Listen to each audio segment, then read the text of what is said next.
pelantikan. Ya. Terus ke depan bagaimana? Ini langsung aja to the point. Jadi baik, terima kasih teman-teman semuanya. Jadi hari ini itu agenda rapat paripurna DPRD, yaitu pengambilan sumpah atau janji anggota DPRD baru periode 2024-2029 ya.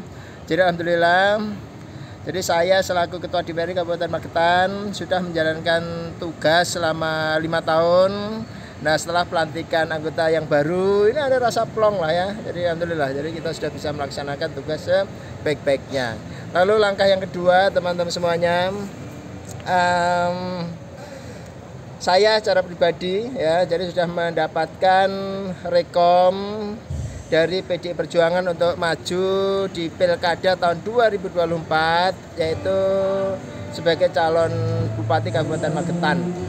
Ya, untuk itu mohon doa restunya, mohon dukungannya, ya, niatan untuk mengabdi yang lebih luas di Kabupaten Magetan ini nanti bisa tercapai dan sukses.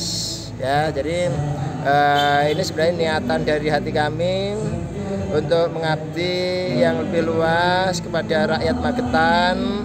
Karena tugas di DPRD, walaupun sebenarnya tugas dan fungsinya ada 3, tapi tugas dasar itu sebenarnya piye caranya membuat rakyat itu sejahtera. Ya, itulah, jadi membuat rakyat sejahtera melalui kami di DPRD.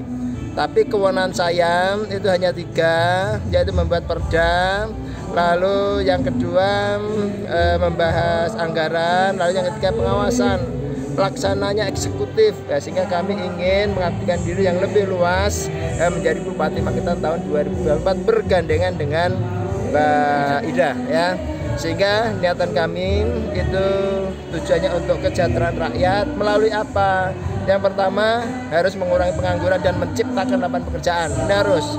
Lalu yang kedua, jumlah penduduk Magetan itu sektor utama sektor pertanian ini harus mendapat perhatian lebih, harus saya tata kelola air, tata kelola pupuk, tata kelola hasil panen sehingga rakyat ini juga sejahtera. Lalu untuk mendukung program itu infrastruktur harus saya perhatikan ya. Itu apa itu infrastruktur ya, jalan-jalan ya, dalam rangka untuk kesejahteraan bidang pertanian dan mengurangi pengangguran. Lalu ya, ini juga penting sekali bahwa daerah Parang ya, itu sebenarnya setiap tahun kekeringan, di sana nanti harus ada embung-embung ya. Lalu jalan Magetan Mospati yang Twin Road itu tidak dilanjutkan periode sebelumnya, kami akan melanjutkan jalan Twin Road tersebut sehingga ini akan memperlancar perekonomian masyarakat Magetan dalam rangka untuk meningkatkan kesejahteraan rakyat. Lalu yang tidak kalah penting, pelayanan dasar, kesehatan, pendidikan ya, ini juga harus mendapat perhatian kita. Nah, sehingga kesehatan di Magetan itu pelayanan bagus, jadi rujukan orang berobat, dan pendidikan alhamdulillah itu sudah ada UNESA sehingga kita bisa berkolaborasi, kita bisa bersinergi sehingga kualitas SDM di Kabupaten Magetan itu meningkat, bersama-sama membangun Kabupaten Magetan yang lebih baik lagi dibanding tahun-tahun berikutnya. Ya, saya kira itu. Syarat untuk PKS sama P3? Ya, jadi PKS sama P3 insya Allah ini tinggal turun saja ya. Jadi kemarin saya sudah ada pemberitahuan, saya tinggal turun, kita tunggu dan mudah-mudahan ini nanti segera turun dan memenuhi syarat untuk mendaftar di KPU, yaitu PDI Perjuangan dan PKS. Saya diberangkati oleh PDI Perjuangan dan PKS ya, Mbak Ida mudah-mudahan nanti diberangkati oleh P3 ya. Jadi kolaborasi nasionalis religius, nah ini nanti akan tercapai di Kabupaten Magetan. Ini kan sudah mendapat rekam dengan Mbak Ida ya.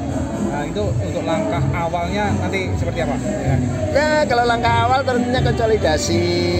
Ini harus kita lakukan, strategi pemenangan ini nanti tentunya juga harus kita lakukan ya.